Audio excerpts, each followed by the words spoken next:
The Doverley estate shimmered beneath the lantern glow as if the very night conspired to celebrate a union Beatrice Harrow wished she had never known.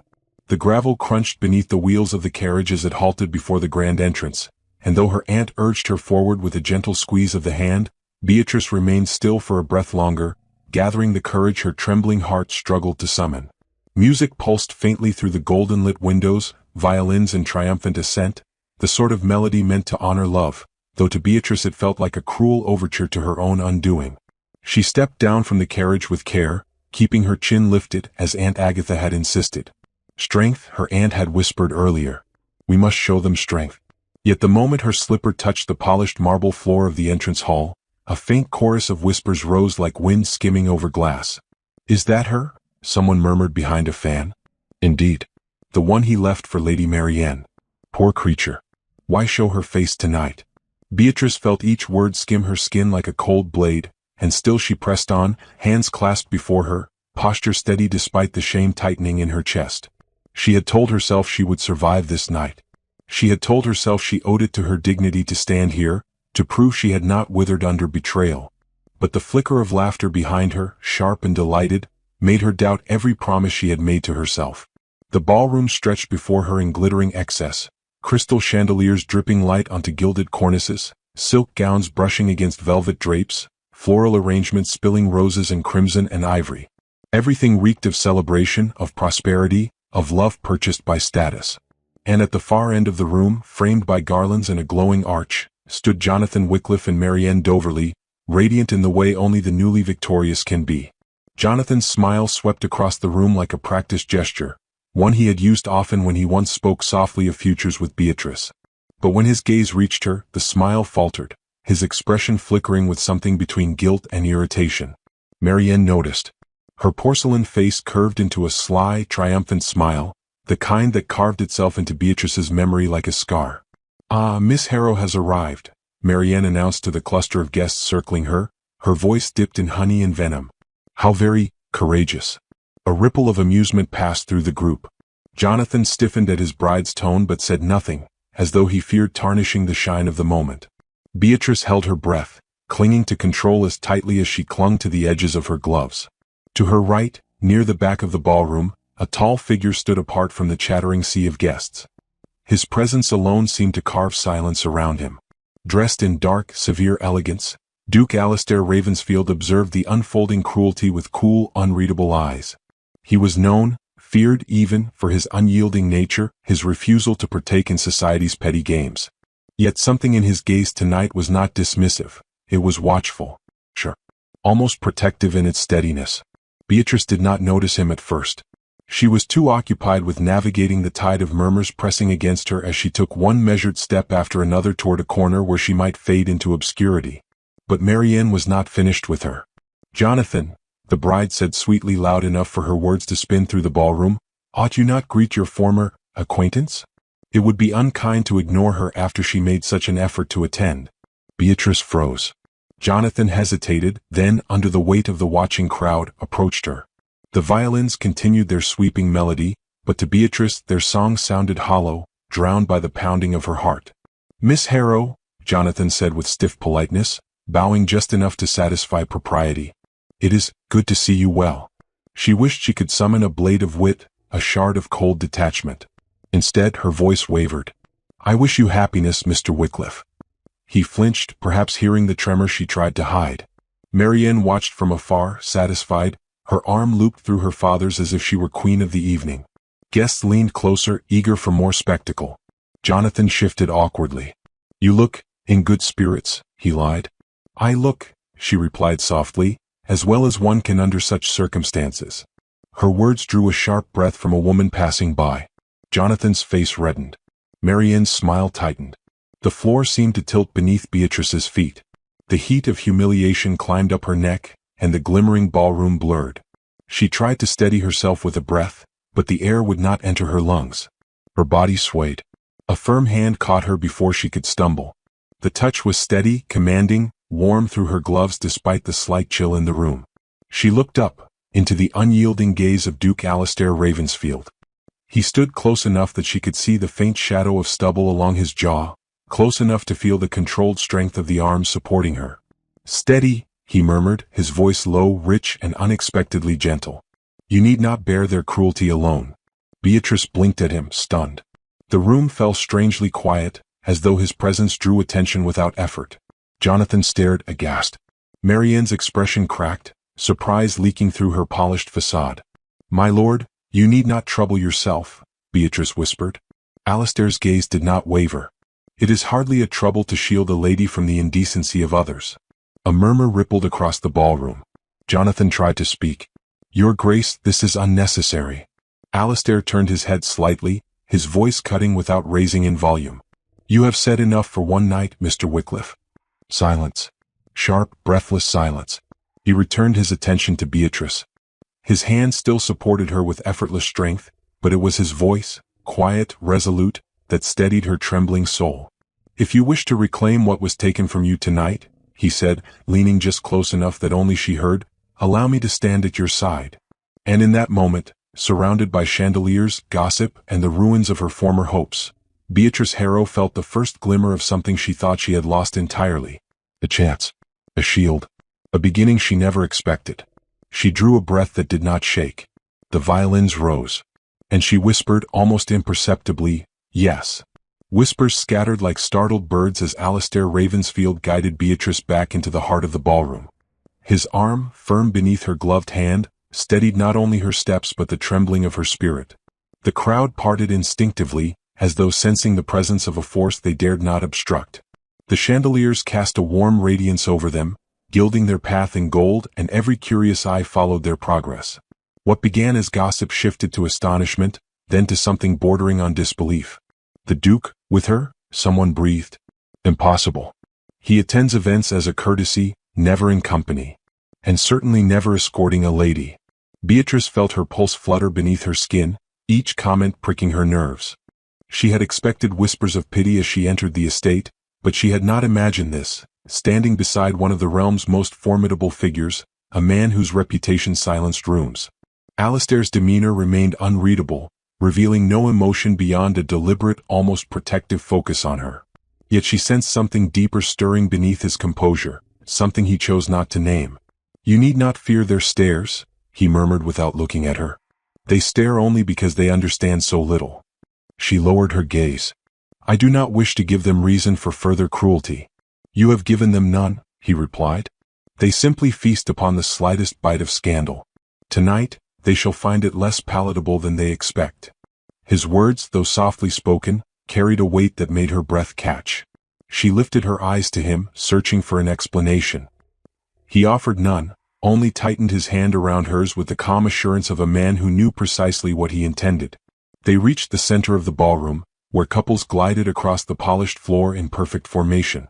The music shifted to a waltz of quiet intensity, the kind that pulled the dancers into an intimate world while spectators looked on with yearning or envy. Alistair stopped, turned to her fully, and extended his gloved hand. "May I, Miss Harrow?"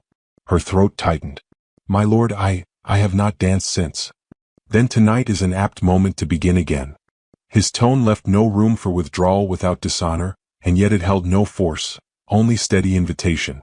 She hesitated only a heartbeat before placing her hand in his, and the moment her fingers touched his glove, a murmur rippled across the ballroom, sharper than before. They moved into step as though guided by the same breath. Alistair's movements were precise, elegant, devoid of ostentation. He held her as if she were something delicate yet not fragile, something worthy of care rather than condescension. Beatrice found herself following his lead with unexpected confidence, her earlier tremors replaced by a blossoming warmth that startled her. Across the room, Jonathan's features twisted with resentment. Marianne's eyes narrowed, her smile wilting. The fragile threads of their triumph trembled as the Duke's attention, unpredictable, valuable, alarming, shifted the balance of the evening. As the waltz drew the crowd's admiration, Beatrice dared to look up. Alistair's dark eyes met hers with unwavering intensity. In them she did not see pity. She saw resolve, cold to the world, warm only in the spaces where he allowed himself to feel. "Why do this?" she whispered. His voice brushed her ear like a secret. "Because cruelty thrives when no one challenges it. Tonight I choose to challenge it." She felt something inside her loosen, as though a knot too long ignored had finally begun to untangle. The music swelled, spinning them briefly closer. Her breath mingled with his, the heat of their proximity sending a flush across her cheeks. A woman nearby gasped. A gentleman murmured admiration. The spectacle grew, and Marianne, unable to bear being overshadowed, stepped closer with a practiced air of polite concern. When the dance ended, applause followed. Beatrice stepped back to curtsy, but Alastair stood firm, his eyes sweeping the crowd. Then, in one swift motion, he removed a small crest-shaped pin from his lapel, a Ravensfield signet, unmistakable in its carved falcon and intricate border, and fastened it to Beatrice's glove. The ballroom erupted in whispers. A signet pin? What does it mean? He has claimed her protection. Protection? It looks like something far more profound. Marianne's face drained of color. Jonathan looked as though struck. Beatrice stared at the pin, bewildered. Your Grace, I cannot accept this. You already have, he said quietly. And it serves a purpose. No one shall speak of you with malice tonight. Not while bearing my crest. Marianne stepped forward, lifting her voice high enough for the nearest guests to hear. My, what a touching gesture. Tell me, Miss Harrow, do you still possess the letters Jonathan wrote to you? I imagine you kept them very close. A stunned hush fell over the circle of onlookers. Jonathan paled. Beatrice felt her heart seize. Marianne continued sweetly, surely you must still have them. Such sentimental attachments are difficult to discard. Before Beatrice could speak, or falter, Alastair turned with deliberate calm. Lady Marianne, he said, voice cold as forged steel, a gentleman's past affections are not ornaments for public display. Unless, of course, one's idea of gentility is limited to spectacle. The word struck with quiet brutality.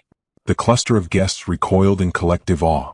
Marianne faltered, her lips parting in shock, exposed before the very audience she had sought to impress. Jonathan, unable to endure the humiliation, tugged at his bride's arm. Marianne, enough. But Alastair was not finished.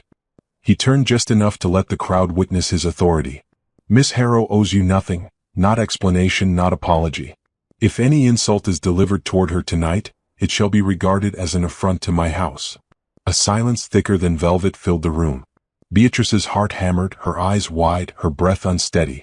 The room felt unreal, too large, too bright, too intent upon witnessing her unraveling or restoration.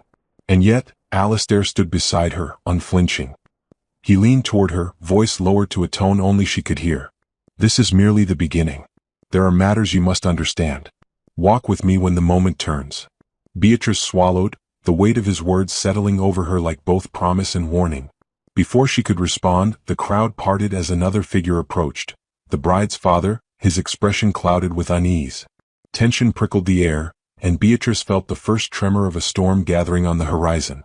Alastair's eyes narrowed with cool anticipation. The night, it seemed, had only begun.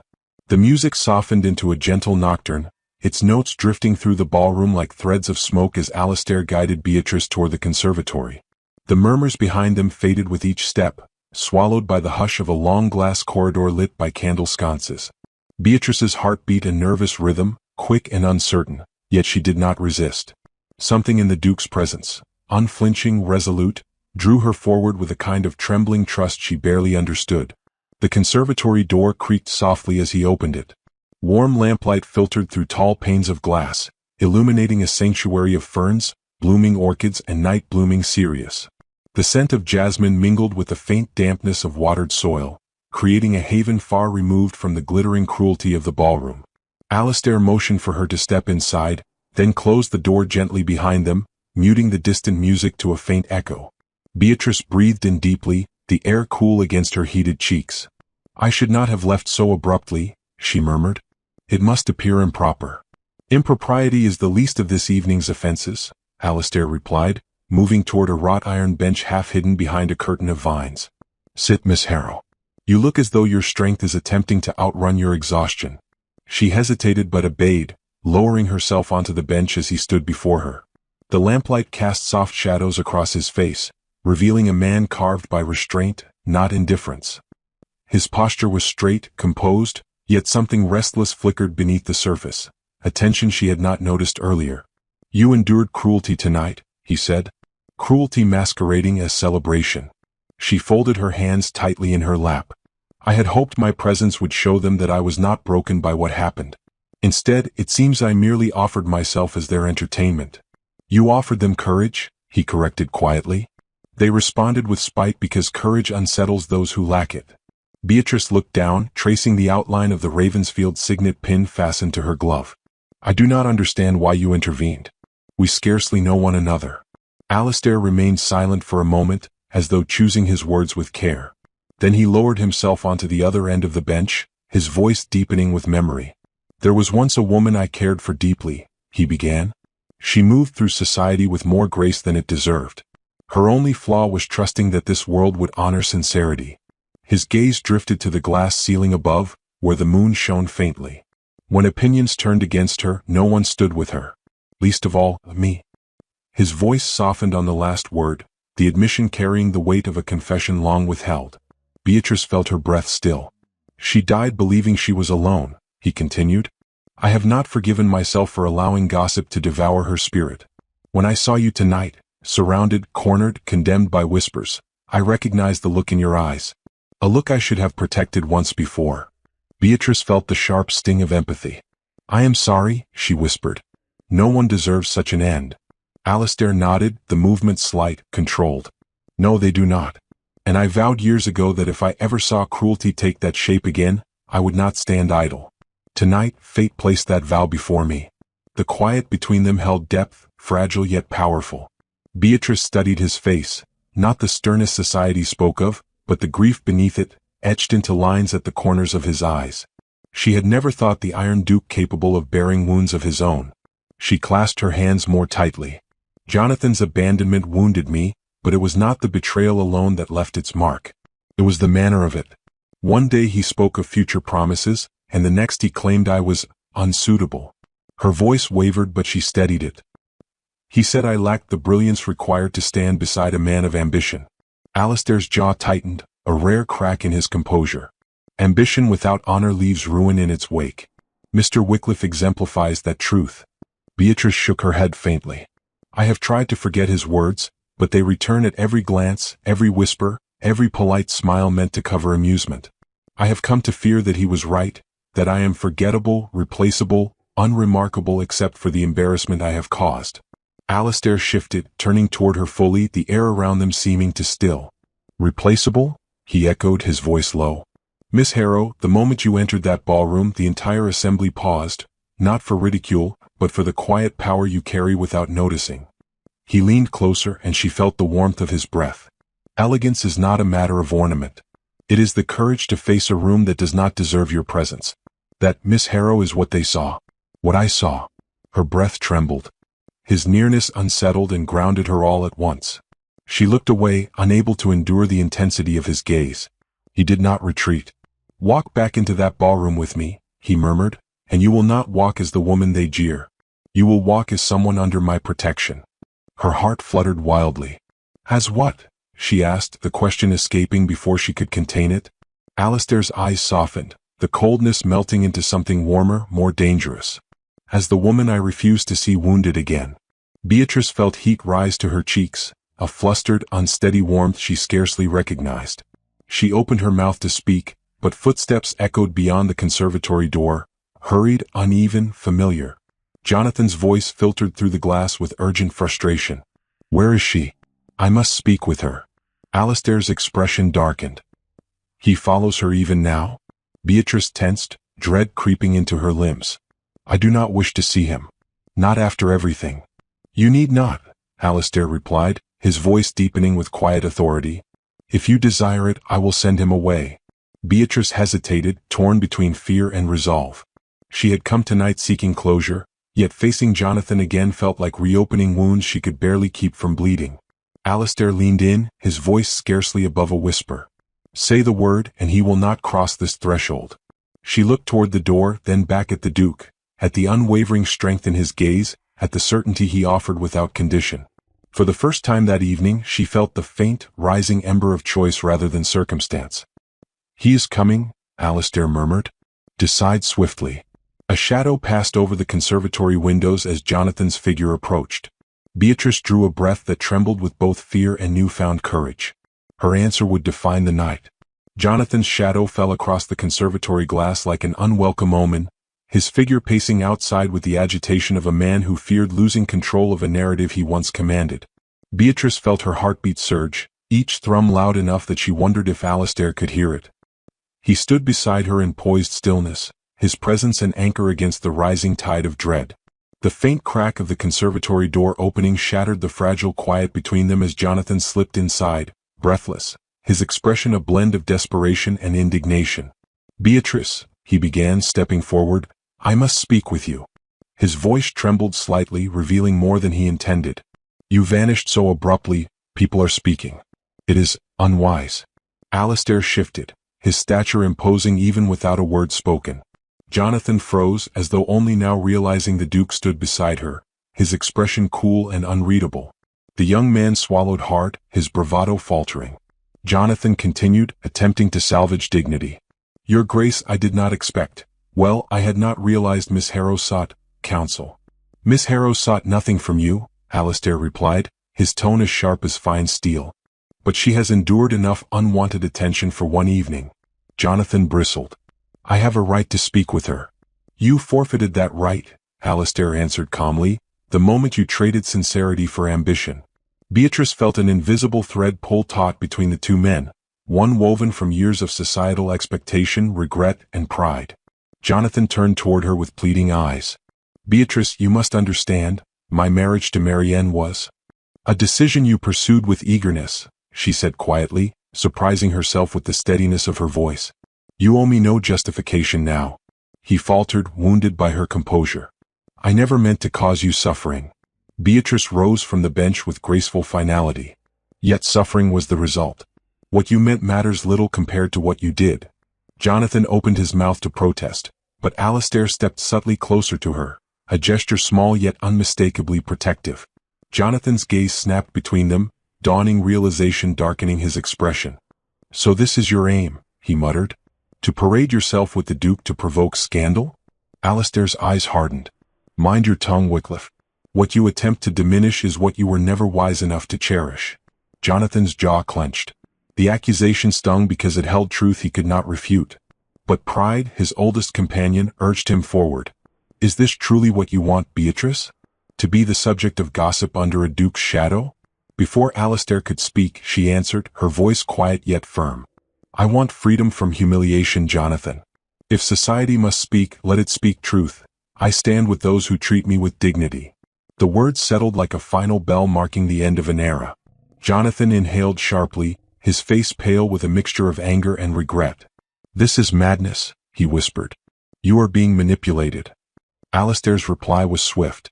The only manipulation tonight came from those who sought to shame her for their amusement. Jonathan's composure cracked. "You intend to ruin me." "I intend only to correct what should never have occurred," Alistair said, stepping forward with an authority that seemed to reshape the air itself. "Miss Harrow owes you nothing, not reconciliation, not apology, not silence." Jonathan found no refuge in argument. He stumbled back, his pride bleeding from wounds inflicted by truth rather than violence. With one final, uncertain glance at Beatrice, he turned and left the conservatory, the echo of the closing door marking the end of his dominion over her life. Silence enveloped them once more, yet it was no longer fragile. It was sturdy, a structure built from revelations and resolve. Beatrice exhaled softly, unaware she had been holding her breath. Alistair watched her with a gaze that carried something deeper than mere concern. "You spoke with remarkable strength," he said. "Many would have faltered." "I have faltered enough," she replied, her voice soft but steady. "Tonight I needed to stand. And stand you did." He offered his arm again. "If you are willing, we shall return to the ballroom. Not as victims of gossip, but as those who refuse to bend beneath it." Beatrice looked at his offered arm. For a moment she remembered her trembling entrance, the whispers, the quiet cruelty. Now she felt no tremor, only clarity. She placed her hand upon his arm, allowing the warmth of his presence to guide her forward. They stepped back into the corridor. The music swelled once more, a grand orchestral sweep that seemed to welcome their return. As they approached the ballroom doors, a hush fell over the crowd. All eyes fixed upon them, some in awe, others in disapproval, many in bewildered fascination. Marianne stood at the center of a small gathering, her expression brittle as she watched their entrance. Jonathan lingered behind her, pale, his confidence shattered. Alistair's gaze swept the room with calm dominance before settling on the bride.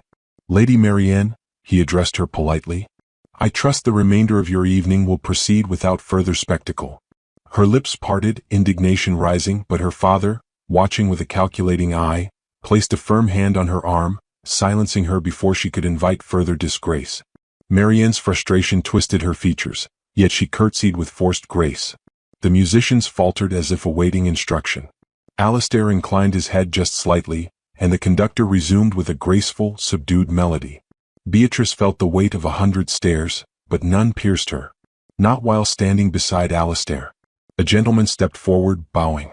"Your Grace, I see Miss Harrow bears your signet. Dare we hope this means—" "It means," Alistair interrupted smoothly, "that Miss Harrow is under my protection. Any slight to her will be regarded as a personal affront." A wave of astonishment rippled across the ballroom. Beatrice felt her pulse quicken. The Duke had not merely shielded her. He had made a declaration, one that could not be retracted without consequence. She leaned toward him, whispering, "Was that wise?" "It was necessary," he replied gently, his voice a warm contrast to the severity he offered the room. "You deserve more than whispered pity. You deserve respect." His words struck her with the force of truth long denied. The music deepened, strings shifting into a melody of solemn elegance. Alistair turned to her with a formal bow. "May I have this dance, Miss Harrow?" She nodded, gifting him a small, genuine smile. As they moved onto the dance floor, the crowd parted with reverence rather than mockery. Their waltz unfolded with a grace that quieted the entire ballroom. Every step carried unspoken meaning, strength regained, dignity restored, futures rewritten. When the final note lingered and faded, Alistair leaned close enough that his breath brushed her ear. "This is only the beginning," he whispered. "If you choose it." Her heart answered before her voice could. And yet, at the hall's edge, Jonathan spoke in low urgency to Marianne's father, their expressions clouded with a new, dangerous intent, one that promised the night's peace was far from secure. A ripple of unease threaded through the ballroom as Jonathan leaned toward Lord Doverley, speaking in a hushed but fervent tone. Though their words did not carry across the polished floor, their expressions revealed enough, resentment sharpening Jonathan's features, calculation darkening the older man's eyes. Alistair noticed immediately. His hand tightened ever so slightly around Beatrice's as their waltz concluded, his instincts sharpening like a blade drawn in silence. The music softened into something gentle, but beneath the graceful notes, tension crept like frost along the edges of the night. "Something is amiss," Alistair murmured. Beatrice followed his gaze and saw the pair watching them with ill-concealed intent. A cold flutter moved through her. "Do you believe they mean to stir trouble?" "They intend more than that," he replied, voice low. "They intend to salvage their pride at any cost." Before she could respond, Lord Doverley stepped forward with the stiff posture of a man preparing for confrontation. Jonathan followed, mask of civility stretched thin across his strained composure. Conversations waned as the crowd sensed a shift in the air. By the time the men reached the center of the ballroom, nearly every guest watched with barely contained anticipation. "Your Grace," Doverley called, tone formal but brittle. "Might we have a word?" "You may speak where you stand," Alistair answered, remaining beside Beatrice. "Unless your concern cannot bear the scrutiny of witnesses." A murmur rippled across the room. Doverley's nostrils flared, but he pressed on. "It has come to my attention," he began, "that you have attached your esteemed name to Miss Harrow with undue haste and without consideration for propriety." Another murmur, shocked, eager. Jonathan stepped forward, emboldened. "Indeed. Rumors are spreading. It is said you have compromised her image through your abrupt displays of, shall we say, favor. A gentleman should take care before casting a shadow upon a lady's reputation." Beatrice felt heat rush to her cheeks, anger, not shame. But Alistair remained still as marble, his expression unreadable. "Rumors rarely spring from truth," Alistair said, "but from those desperate to shape it." Doverley bristled. "Are you suggesting my word is untrustworthy?" "I am suggesting nothing," Alistair replied. "I am stating it plainly." Half the guests gasped. The other half leaned forward in exhilaration. Jonathan flushed crimson. Doverley pressed on, voice rising. "You bring scandal into my home. This evening is meant to celebrate unity and honor, yet you turn it into theater." Alistair lifted a brow. "Or your daughter and son-in-law?" Jonathan stiffened, but Doverley bulldozed ahead. "You parade Miss Harrow around this ballroom adorned with your signet, sparking whispers of impropriety. It reflects poorly on us all.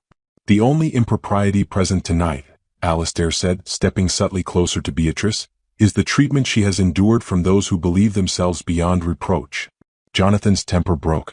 You elevate her as though she possesses qualities worth such devotion. She is. Beatrice stepped forward before he could finish.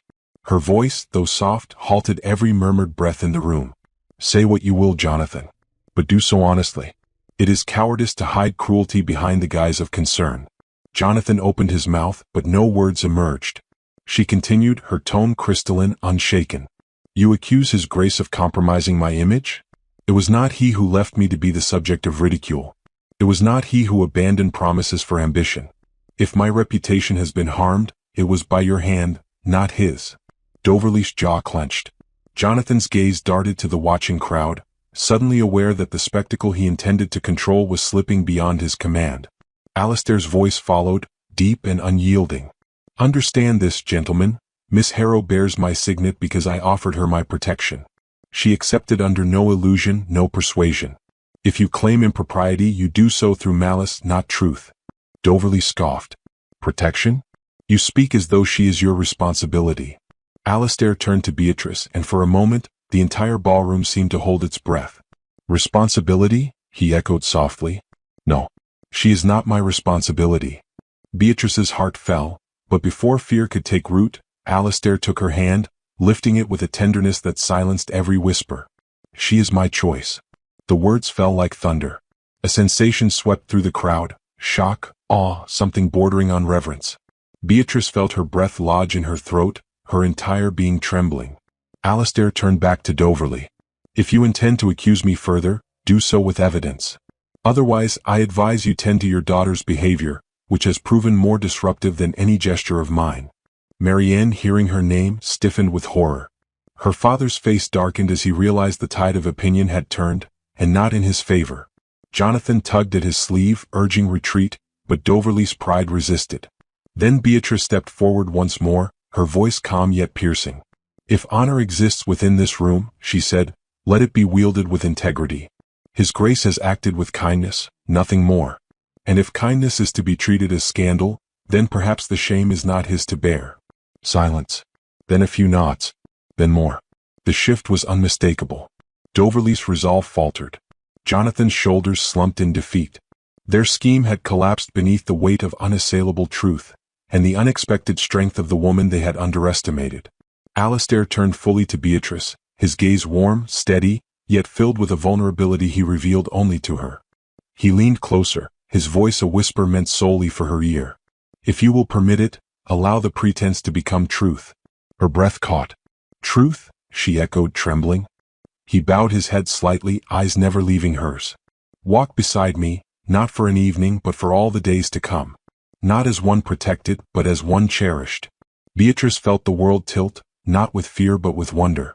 The man feared by society, shielded by iron reputation, offered his heart with a gentleness that undid every wound she had carried. The ballroom waited. Wash. She lifted her chin, her voice soft but clear. Yes. Relief flickered across Alistair's features, followed by a quiet joy he did not try to hide. He bent over her hand, brushing a kiss across her glove. The gesture, simple, reverent, sent a wave of emotion through every guest. As they stepped toward the grand entrance, the crowd parted not with gossip but with respect. Alistair draped his cloak around her shoulders, the fabric settling like a promise neither of them would break.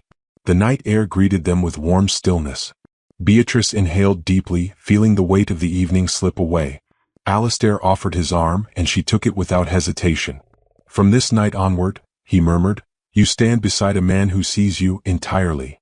Side by side, they walked into the quiet garden beyond the estate's lights, leaving behind a night of cruelty, rising into a dawn of possibility neither had dared imagine.